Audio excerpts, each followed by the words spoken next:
ایک کتاب تصور کریں جو ایک عام ذہن کے لیے پوری طرح واضح ہے مگر اتنی گہری کہ اہل علم پوری زندگیاں اس پر غور و فکر میں گزار دیں۔ ایسی کتاب جس کے الفاظ کبھی پرانے نہیں ہوتے اور جس کے ہم پلہ کوئی چیز کبھی تخلیق نہ ہو سکی، وہ ہے قرآن۔ قرآن ایک چیلنج دیتا ہے۔ بظاہر یہ سادہ سا نظر آتا ہے مگر در حقیقت یہ ناممکن ہے۔ یہ ایسا چیلنج ہے کہ اگر اس کے دشمن یہ کر جاتے تو وہ آسانی سے اسلام کو مٹا سکتے تھے۔ نہ بدر کی، نہ احد کی، نہ خندق کی کسی جنگ کی ضرورت نہ پڑتی۔ ہم ایک ایسے چیلنج کی بات کر رہے ہیں جس کا جواب 14 صدیوں بعد بھی نہیں دیا جا سکا، اور یہ چیلنج اب بھی باقی ہے۔ تو وہ کون سا چیلنج ہے؟ آئیے اس دور میں واپس چلتے ہیں۔ عرب، شاعری اور فصاحت و بلاغت کی سرزمین، زبان کے استاد، گفتگو و سخن کے شہنشاہ۔ ایک دن سب کی زبانیں خاموش ہو گئیں، یہاں تک کہ مغرور ترین آوازیں بھی لرز گئیں، اور انہیں خاموش کرنے والی قرآن کی یہ آیتیں تھیں۔ بسم اللہ الرحمن الرحیم۔ ام یقولون تقولہ بل لا یؤمنون فلیأتوا بحدیث مثلہ ان کانوا صادقین۔ ہاں، کیا وہ کہتے ہیں کہ ان صاحب نے یہ قرآن خود گڑھ لیا ہے؟ نہیں، بلکہ یہ ایمان نہیں لا رہے۔ اگر یہ واقعی سچے ہیں تو اس جیسا کوئی کلام لے آئیں۔ پیغام بالکل واضح تھا، چیلنج پورا کرو یا ہمیشہ کے لیے ہار مان لو۔ یہ واقعی ایک غیر معمولی اور حیران کن بات تھی۔ پیغمبر محمد صلی اللہ علیہ وآلہ وسلم، جنہوں نے یہ وحی پہنچائی اور ان لوگوں کو چیلنج دیا جن کا کوئی استاد نہیں تھا اور زندگی میں ان کا شاعری یا ادب سے کبھی واسطہ نہ رہا تھا، مگر انہوں نے اسی میدان میں معاشرے کو چیلنج دیا جس میں وہ لوگ ماہر تھے۔ اس ویڈیو کے اختتام تک آپ جان لیں گے کہ اس چیلنج کا جواب کیوں نہیں دیا جا سکا اور قرآن دوسری کتابوں سے منفرد اور بے مثال کیوں ہے۔ مگر وہ نتیجہ جاننے سے پہلے آپ کے خیال میں اس چیلنج کے بعد کیا ہوا ہوگا؟ جو قرآن اپنا چیلنج دہراتا گیا، ان کی خاموشی اتنی ہی ذلت آمیز ہوتی گئی۔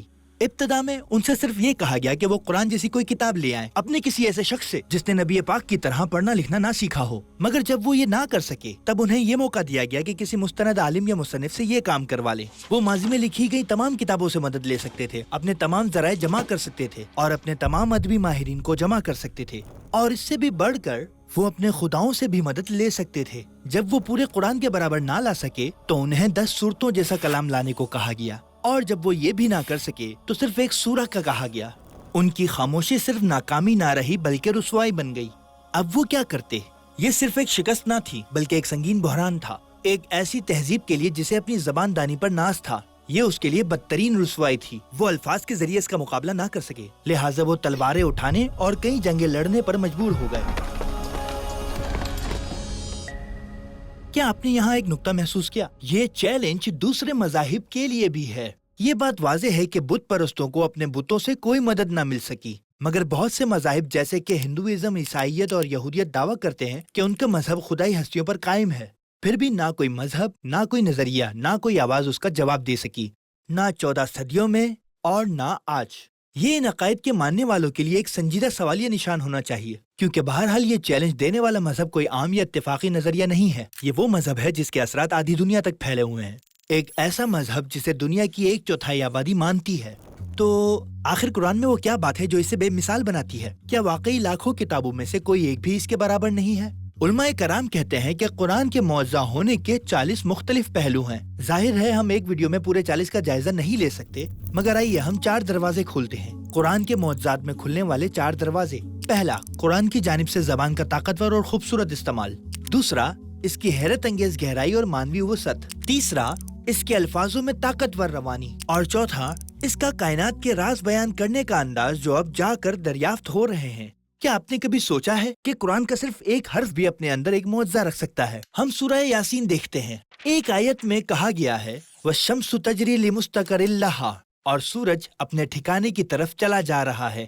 عربی آیت میں حرف لی پوری تصویر بدل دیتا ہے، کیونکہ یہ ایک ہی جملے میں 3 مختلف معنی شامل کرتا ہے، اور اس طرح سورج کے بارے میں 3 بنیادی حقائق سامنے آتے ہیں۔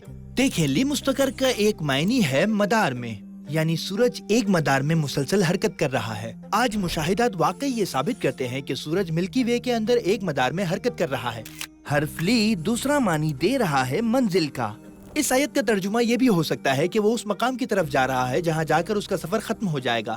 دوسرے الفاظ میں، چونکہ سورج کی توانائی ایک دن ختم ہو جائے گی، اسی لیے وہ اس انجام تک مسلسل حرکت میں ہے۔ اس سے سورج کی مادی اور نیوکلیائی حقیقت بھی ظاہر ہوتی ہے۔ حرف لی کا تیسرا معنی سبب اور اثر کا ہے۔ یقیناً سورج کی حرکت ہی استحکام کا سبب ہے۔ اس کی حرکت کشش ثقل کا توازن پیدا کرتی ہے، جس کے باعث ہماری زمین کی طرح تمام سیارے اپنے مدار میں قائم ہیں۔ جب ہم ان تینوں معنی کو یکجا کرتے ہیں تو ہم دیکھتے ہیں کہ ہمارے رب نے سورج کے مختلف زاویوں کو بیان کر دیا صرف ایک حرف کے ذریعے سے۔ کیا آپ کو نہیں لگتا کہ الفاظ کو اس قدر طاقتور انداز میں استعمال کرنا ایک معجزہ ہے؟ اور جبکہ سائنس اب جا کر ان حقائق کو دریافت کر رہی ہے، قرآن نے ان کا ذکر 14 صدیوں پہلے ہی کر دیا تھا۔ یہ ایک اور معجزاتی پہلو ہے۔ اگر ایک حرف میں بھی اتنا گہرا معنی موجود ہو تو پوری کتاب کو سمجھنے کا موقع کھو دینا کتنا بڑا نقصان ہوگا۔ آپ ایک آیت پڑھتے ہیں جسے آپ پہلے سے جانتے ہیں، لیکن پھر ایک نیا معنی سامنے آ جاتا ہے، جیسے آپ کے سامنے چھپا ہوا خزانہ مل جائے۔ قرآن میں اور بہت سے حروف بھی ہیں جو خود اپنے اندر گہرے معنی رکھتے ہیں۔ آئیے ایک اور مثال دیکھتے ہیں۔ آپ قرآن میں ایک بھی لفظ اتفاقاً منتخب نہیں کیا گیا۔ ہر لفظ ہمیشہ تمام ممکنہ انتخابوں میں سے سب سے عقل مندانہ انتخاب ہوتا ہے۔ مثلاً آئیے اس آیت کو دیکھتے ہیں۔ بسم اللہ الرحمن الرحیم وَلَئِن مَسَّتْهُمْ نَفْحَةٌ مِّنْ عَذَابِ رَبِّكَ إِلَى آخر۔ اگر تمہارے پروردگار کے عذاب کا ایک جھونکا بھی انہیں چھو جائے۔ آیت کا باقی حصہ اس سزا کے اثر کو بیان کرتا ہے۔ یہاں زبان کا حیرت انگیز استعمال یہ ہے، یہ عذاب کے سب سے چھوٹے حصے کو بیان کر کے عذاب کی طاقت کو ظاہر کرتا ہے۔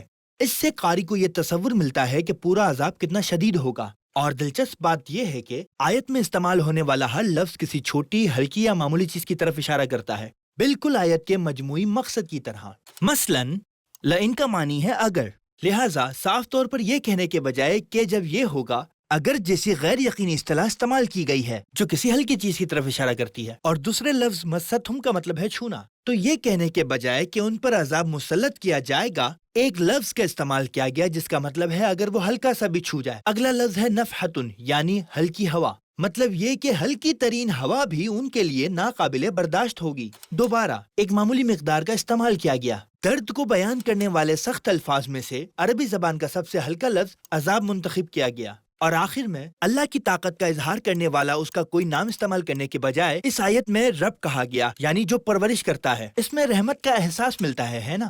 یعنی اس لفظ میں بھی نرمی کی جھلک ہے۔ مطلب کہ ہر لفظ ایسا منتخب کیا گیا ہے جو بنیادی مقصد کو پورا کرنے کا بہترین ممکنہ آپشن ہو سکتا تھا۔ اگر صرف ہلکی ہوا انہیں پاش پاش کرنے کے لیے کافی ہے تو پوری سزا کیسی ہوگی؟ کیا آپ کے نزدیک یہ ایک نہایت منفرد انداز نہیں ہے؟ ہزاروں اسکالرز یہ وضاحت کر چکے ہیں کہ قرآن میں ہر لفظ کا انتخاب کتنی احتیاط کے ساتھ کیا گیا ہے۔ اس موضوع کے تحت آخری مثال ان باتوں کے بارے میں ہے جنہیں قرآن جان بوجھ کر غیر متعین چھوڑ دیتا ہے۔ اس میں غیر معمولی حکمت پائی جاتی ہے، نہ صرف کہے گئے الفاظ میں بلکہ اس کی انکہی باتوں میں بھی۔ مثلاً اس آیت پر غور کریں۔ بسم اللہ الرحمن الرحیم وَأُولَئِكَ هُمُ الْمُفْلِحُونَ، اور یہی وہ لوگ ہیں جو فلاح پانے والے ہیں۔ یہ آیت اہل ایمان کی نجات کا ذکر کرتی ہے، لیکن اس میں لفظ کامیاب استعمال کیا گیا ہے۔ تو کامیابی کا کیا مطلب ہے؟ یہ بات واضح طور پر نہیں کی گئی تاکہ ہر کوئی اسے اپنے انداز سے سمجھ سکے۔ اس طریقے سے یہ آیت ہر طرح کے لوگوں کی حوصلہ افزائی کرتی ہے۔ مثال کے طور پر کچھ لوگوں کے لیے کامیابی جہنم سے نجات پانا ہے، وہ شخص جہنم کی آگ سے بچنے کے لیے اس آیت میں دیے گئے حکم پر عمل کرے گا۔ دوسروں کے لیے کامیابی کا مطلب جنت تک پہنچنا ہے، کچھ کے لیے اس کا مطلب آخرت میں اللہ سے ملاقات کرنا ہے، اور کچھ کے لیے اس کا مطلب دنیا کے مسائل سے محفوظ رہنا ہے، وغیرہ وغیرہ۔ اس کے مطلب کا دار و مدار ہر انسان کی اپنی ضرورت پر ہے، اور یہ بات حوصلہ افزائی کو مزید طاقتور بناتی ہے۔ اس کے علاوہ آج سے 5 سال بعد آپ کے لیے کامیابی کا مطلب کچھ اور بھی ہو سکتا ہے۔ اس لحاظ سے یہ آیت آپ کی امید کو تازہ رکھتی ہے، گویا ہر بار آپ اسے پہلی بار پڑھ رہے ہوں۔ اس مقصد کے لیے قرآن اضافی جملے یا الفاظ یا حرف استعمال نہیں کرتا، یہ صرف ایسا لفظ منتخب کرتا ہے جو معنی کے لحاظ سے کھلا ہو۔ جب ہم یہ تینوں مثالیں دیکھتے ہیں تو ہمیں نظر آتا ہے کہ قرآن کے منتخب کردہ غیر واضح الفاظ اور استعمال کردہ ہر ایک لفظ اور حرف کیسے گہرے اور وسیع معنی کے لیے ہوتے ہیں۔ اب ذرا تصور کریں کہ مکمل جملے اور آیات کیا کچھ بیان کرتے ہوں گے۔ یہی وجہ ہے کہ قرآن کی آیات کے بارے میں ہزاروں تفسیر کی کتابیں لکھی جا چکی ہیں۔ دنیا میں آپ کو کوئی کتاب ایسی نہیں ملے گی جو اس معیار کے قریب بھی پہنچ سکے۔ یہی وہ مقام ہے جہاں قرآن کا ایک اور معجزانہ پہلو واضح ہو جاتا ہے۔ ہمارا دوسرا نقطہ، اس کی حیرت انگیز گہرائی اور موضوعاتی وسعت۔ موضوعاتی وسعت سے کیا مراد ہے؟ مطلب یہ ہے کہ قرآن صرف نماز یا عبادت تک محدود نہیں، یہ وہ کتاب ہے جو ہر چیز پر گفتگو کرتی ہے۔ یہ آپ کو پودوں اور جانوروں کی دنیا سے لے کر انسانی نفسیات تک سفر پر لے جاتی ہے۔ یہ ذکر کرتی ہے معاشرے، قانون، سفارتکاری، سائنس، بلکہ ہمارے اوپر موجود ستاروں تک کا۔ یہ گزشتہ قوموں کے قصے سناتی ہے اور مستقبل کی خبریں بھی دیتی ہے، ایسی خبریں جو پہلے ہی سچ ثابت ہو چکی ہیں۔ یہ کئی زمانوں کا احاطہ کرتی ہے، کائنات کی تخلیق سے لے کر قیامت کے دن تک، اور اس کے بعد آخرت کی زندگی کا بھی۔ خاندان کے بارے میں کوئی آیت آج ایک قانونی مشورے اور مستقبل میں روح کی پاکیزگی پر رہنمائی فراہم کر سکتی ہے۔ ایک اور آیت سود پر پابندی لگاتی ہے اور اس کے ساتھ ہی نا انصافی، نفرت، حسد، نسلی تعصب مٹ جاتا ہے۔ یہ وہ مسائل ہیں جو انسانیت صدیوں سے حل کرنے میں ناکام رہی ہے، جن کا جواب قرآن چند جملوں میں دے دیتا ہے۔ ہر بار اسے کھولنے پر علم کے نئے موتی ملنے کی امید ہوتی ہے، اور بے شک ہر بار یہ مزید علم دیتا ہے۔ اور حیرت انگیز بات یہ ہے کہ اگرچہ موضوعات انتہائی گہرے ہیں، مگر اس کے سمجھانے کا انداز اتنا آسان ہے کہ ہر شخص انہیں سمجھ سکتا ہے۔ تو کیا آپ کو کسی اور کتاب میں موضوعات کی اتنی وسعت مل سکتی ہے؟ انسانی ماہرین کا تصور کریں، ایک نے اپنی زندگی قانون کے لیے وقف کر دی، دوسرے نے علم فلکیات کے لیے، اور تیسرے نے نفسیات کے لیے۔ ہر ایک اپنے شعبے میں اعلیٰ ذہانت کا مالک ہے، مگر آپ کسی وکیل سے نہیں کہیں گے کہ وہ آپ کو خلا کے راز سمجھائے، اور نہ ہی ماہر فلکیات سے انسانی روح کی وسعتیں ماپنے کا کہیں گے۔ یہ انسان کی ایک بنیادی محدودیت ہے، مگر قرآن زندگی کے ہر پہلو پر پوری مہارت کے ساتھ گفتگو کرتا ہے۔ جو صدیاں بیت رہی ہیں، اس کی قدر و قیمت مزید سمجھ میں آ رہی ہے۔ دنیا کی ہر چیز وقت کے ساتھ ساتھ پرانی ہوتی جاتی ہے، مگر قرآن کی تر و تازگی، ہم آہنگی اور طاقت و تاثیر بڑھتی چلی جاتی ہے۔ اور ہم تک یہ پیغام پہنچانے والے نبی ایک ایسے انسان تھے جنہوں نے پڑھنا لکھنا نہیں سیکھا تھا، صلی اللہ علیہ وآلہ وسلم۔ بے شک اس بات سے بھی یہ ظاہر ہوتا ہے کہ کوئی بھی اس کتاب کے برابر کچھ پیش نہیں کر سکتا، اور قرآن یہ سب بیان کرتے ہوئے کبھی کسی خشک انسائکلوپیڈیا کی طرح محسوس نہیں ہوتا۔ اور یہی چیز ہمیں تیسرے موضوع پر لے آتی ہے، قرآن کے الفاظ کی طاقتور روانی۔ اس سے کیا مراد ہے؟ مثال کے طور پر سورۃ الانعام کی ایک آیت میں ہے، اللہ جس کو گمراہ کرنے کا ارادہ کر لے تو اس کے سینے کو تنگ اور اتنا زیادہ تنگ کر دیتا ہے کہ جیسے اسے زبردستی آسمان پر چڑھنا پڑ رہا ہو۔ اس آیت میں ایک جملہ ہے، کأنما یصعد فی السماء۔ ان الفاظ سے یہ گمان ہوتا ہے جیسے کوئی اپنی سانسیں بحال کرنے کی کوشش میں ہو۔ جب کہا جاتا ہے یصعد تو اس کی ادائیگی مشکل ہوتی ہے۔ ویسے اس زمانے میں لوگوں کو یہ معلوم نہیں تھا کہ جیسے جیسے اوپر جائیں تو آکسیجن کم ہو جاتی ہے اور سانس لینا مشکل ہو جاتا ہے۔ اور جب ہم اس حقیقت پر غور کرتے ہیں تو دیکھتے ہیں کہ اس آیت میں ایک سائنسی معجزہ بھی چھپا ہوا ہے۔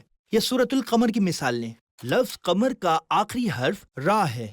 اگر آپ غور کریں تو دیکھیں گے کہ سورہ میں 55 آیات ہیں، اور بلا تفریق ہر آیت کا اختتام حرف را پر ہوتا ہے۔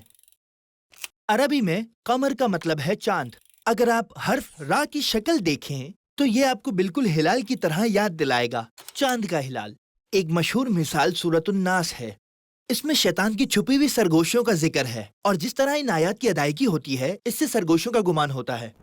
بسم اللہ الرحمن الرحیم قل اعوذ برب الناس ملک الناس الہ الناس من شر الوسواس الخناس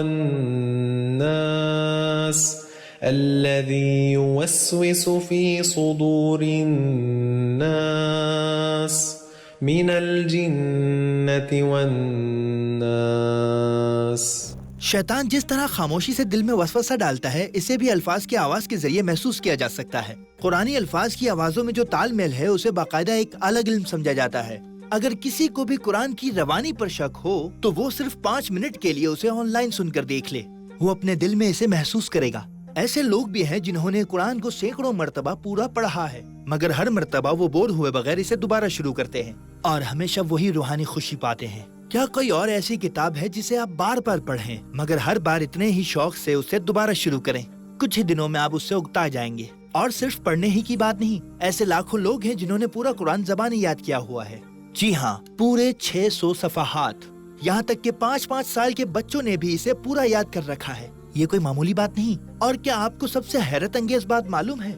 اللہ یہ سب کچھ انہی الفاظ اور حروف سے کرتا ہے جو ہم روزانہ استعمال کرتے ہیں، مگر وہ انہیں اتنی پرفیکٹ ترتیب میں رکھتا ہے کہ زبان کے سب سے بڑے ماہرین کو بھی یہ تسلیم کرنا پڑا کہ یہ کسی انسان کا کلام نہیں ہو سکتا، یقیناً یہ خدا ہی کی طرف سے ہے۔